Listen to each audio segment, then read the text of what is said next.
WFYI Podcasts, brought to you by Sun King Brewery, serving beers like Sunlight and Osiris, as well as the new release, Premium Light Lager. More info, including locations, at sunking.com. WFYI podcasts are brought to you by Gregory and Appel Insurance, dedicated to helping people and businesses navigate the complexities of risk management, employee benefits, and private client insurance. More at gregoryappel.com.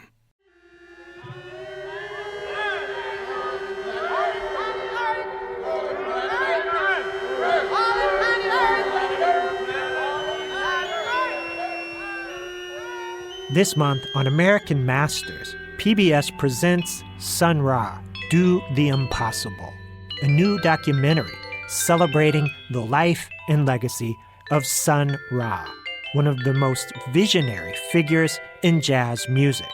I've been a fan of Sun Ra's music for decades, and I've always been fascinated by his connections to Indiana.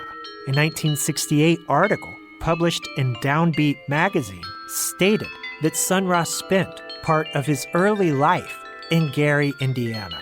Though I've never been able to verify that claim, it's undeniable that Indiana musicians influenced the early sound of Sun Ra's band, the orchestra.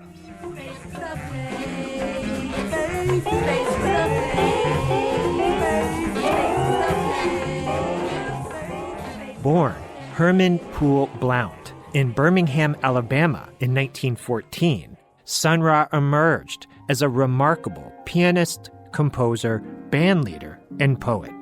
Over his lifetime, he wrote more than 1,000 compositions and released well over 200 self-produced albums with the Sun Ra Orchestra. Sky is a sea of darkness when there is no sun.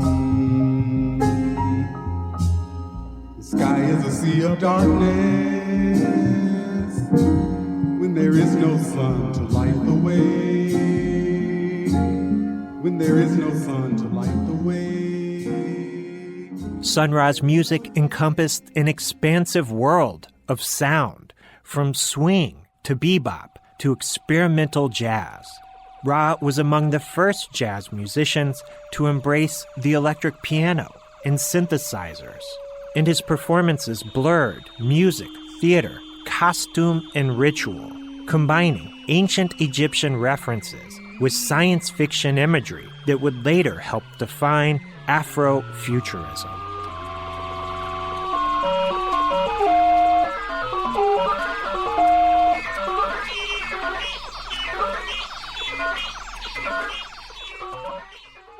The Sun Ra Orchestra was formed in Chicago during the mid-1950s, and during the group's early years, Indiana musicians played a significant role in shaping Sun Ra's sound, including the Indianapolis saxophonist and flutist James Spaulding. Spaulding joined the orchestra in the late 1950s. During a 2015 interview I recorded with Spaulding, he described working with Sun Ra. We all loved and respected his mind and his music, and he was a genius, really. And it was so amazing to see him write out parts for the different instruments, trombone, tenor, alto, and trumpet, and whatever. He would just write their parts out without even using the piano. In 1958, Spaulding made history with the Sun Ra Orchestra when he brought the group to Indianapolis for one of their first documented concerts outside of Chicago. Sun Ra performed at Indianapolis's Senate Avenue YMCA. The concert was advertised as music from the future. I asked Spaulding about the concert during our conversation. People at the Y, the contracted him to come down and play, and they just loved it, They wanted us to come back. Yeah, it was a very exciting time. It's been said that both Freddie Hubbard and Wes Montgomery sat in with Sun Ra's band during their 1958 appearance in Indianapolis. In 2017, I asked the longtime Sun Ra Orchestra sax player Marshall Allen about those rumors. Allen, who is currently 101 years old, has been leading the orchestra for over 30 years. Alan couldn't confirm those details, but he remembered the Indianapolis date. He brought you guys to Indianapolis in 58. It was YMCA. Do you remember that? Yeah. Yeah. Do you remember that show? Because there's a lot of legends about that Wes Montgomery sat in with you. Yeah, right. Did Wes sit in with you guys? It probably did, yeah. Yeah. There's so many people. Right. Another important early member of the Sun Ra Orchestra was the Gary, Indiana trumpet player, Art Hoyle. Hoyle became the band's primary trumpeter during the early Chicago era.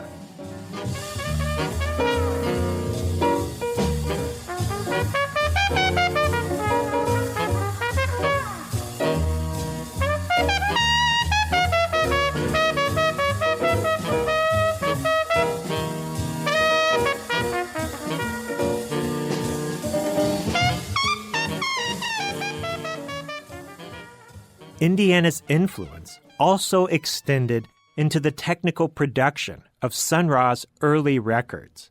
The Gary-based recording engineer and big band musician Bud Pressner played a crucial role by cutting lacquer masters for Sun Ra's Saturn Records label. Lacquer masters are the discs from which vinyl records are pressed.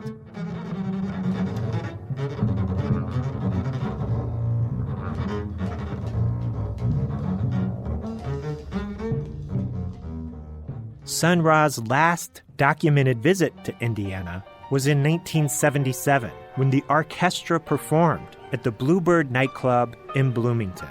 A live recording of the performance was issued by Sun Ra under the title Somewhere Over the Rainbow.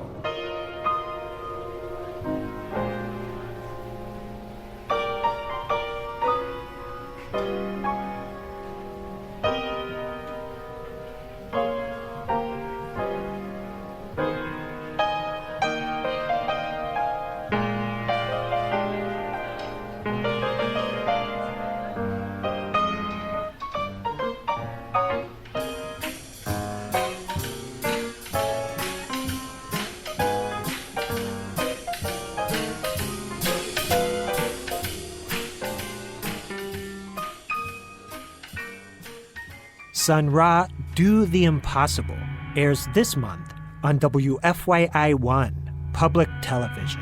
Tune in February 20th at 9 p.m.